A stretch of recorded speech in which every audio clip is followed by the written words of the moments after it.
So here at a place called Hope, we're a wildlife rehabilitation center that specializes in birds of prey, so raptors. Our goal is to fix whatever birds have been injured, orphaned, or who have become sick, with the intention of returning them to the wild whenever possible. Unfortunately, not everybody gets to go back to the wild, so often we end up with birds that are what we like to call faculty staff members, and they become educational ambassadors. There are wildlife rehabilitators all throughout the state of Connecticut. We're licensed through the Department of Environmental and Energy Protection. So there's a lot of legalities to what we do, and we have to follow and abide by the laws that they put in place. To do what we do with birds in particular, and not just birds of prey, any bird rehabilitator has to have U.S. Fish and Wildlife permits as well, which all the acquisition birds fall under, but then there's the eagle permit on top of that. We have two resident bald eagles. One is Anape, who is a 5-year-old bald eagle, who was our very first acquired resident bald eagle. He is from Iowa, and he had a wingtip injury, which makes him a non-flighted eagle. Our other bald eagle is a subadult. He's last year's baby, so he's 1 complete year. He's going into his 2nd year now. He was suffering from a toxin, something that was in the river and the fish that he ate. Ends up that after we flushed his system, he's blind in one eye and partially sighted in the other, so he would never survive back in the wild. We like to help the public understand what is going on in their own backyards and to lessen some of the everyday conflicts that people are encountering with wildlife within their backyards. And we do a lot of educational programs. We do education through schools and scouts and festivals. You know, books are great, TV's great. You can learn a lot about nature and wildlife, but there's really nothing like a live experience. So that was one of the things that really interested me, was being able to teach, especially kids. But as the more we do it, the more I realized that the adults also really take to it and really learn from it.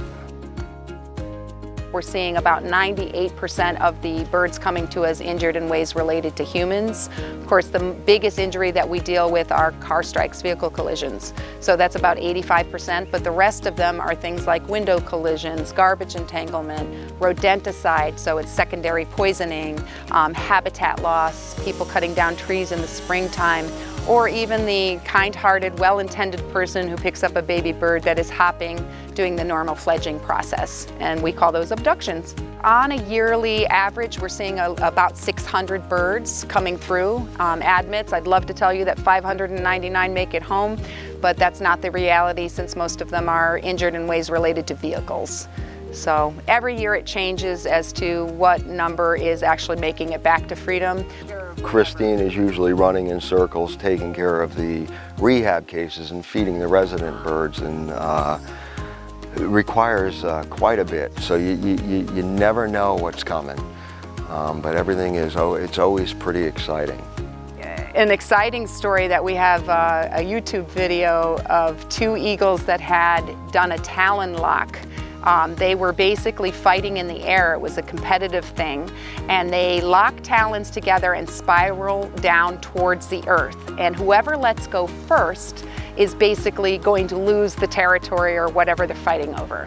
So these particular birds were very stubborn, and they crashed down to the ground, and they continued to fight for over 1 hour on the ground. We got the call. The woman was just could not believe what she was seeing.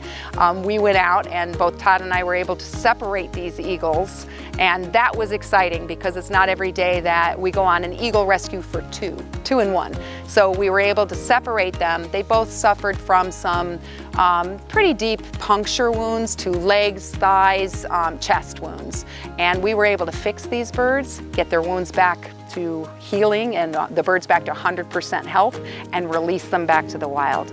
So again, that release thing, that's our goal. That's what we're all about, getting them home where they belong. This is one of the most important things we do, is the rehabilitation, to get the birds fixed up and back to the wild, back to the territory, back to the place they came from.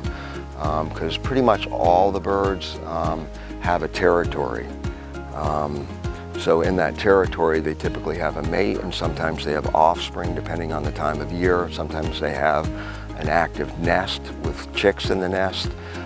So it's really important that during that season, this season, nesting season, that we get those birds back as soon as possible. We celebrate every success. So when we've got a bird that we know we've been able to help and successfully release back to the wild, that's the ultimate goal for us, and that's the ultimate high for us. That's what we love, that's what we want to do. That is the end result that we're striving for. So anytime we get to send a bird back to freedom, we're very, very excited over that. Young birds, you know, the first 6-8 months of their lives, they're going to learn 90% of what they need to know to survive for the rest of their life. They grow really fast and they learn really fast at this stage, so it's imperative that they're in the care of the parents. But in the last 14 years, we've re-nested over 300 baby birds that have fallen from the nests. So you get a baby owl, for example, that falls from its nest. What we do is we make sure the baby's okay. We go back to the site and I climb. I go up in the tree, I put in a new nest, put the baby into the new nest, and if there are other babies in the original nest, we take those out and put them together. We've had a lot of success with it. Out of those maybe 300 that we've done, we were successful with reuniting or re-nesting at least 98% of those. Very rarely have we ever lost a baby that went back to the parents. Sometimes we get a case where the mom has passed or died, and we've been able to foster a chick into a different nest, and which is really cool because all of the parents, or typically the mothers, always take the abandoned chick as their own. They're great foster parents. And it is a myth that if you touch a baby bird, the parents will reject it. And you know, I always say the maternal instinct in all animals is just as strong as it is in humans. I was attacked once by a great horned owl. That was pretty terrifying. I was up about 60 feet trying to retrieve another chick from a failed nest. And she hit me from behind. She actually ended up hitting me about 4 times through that whole process. I was able to get the other chick down and come down, put up the new nest, and put the one that we had together with the one that I had just retrieved. And that's not typical. 90% of them, the parents will fly out of the nest and they'll fly over maybe 100 feet away or a couple hundred feet away, and they'll perch somewhere and they won't come back until we're finished and out of the area.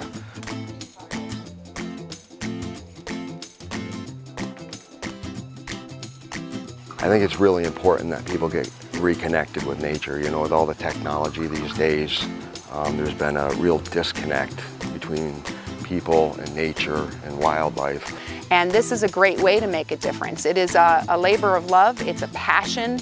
It's not easy to do what we do, but we have dedicated our lives to fixing and helping these animals so we can preserve them for the future. It's a calling, and it's a soul path, basically, and it's something that we feel very strongly about, and we're good at it. We like what we're doing.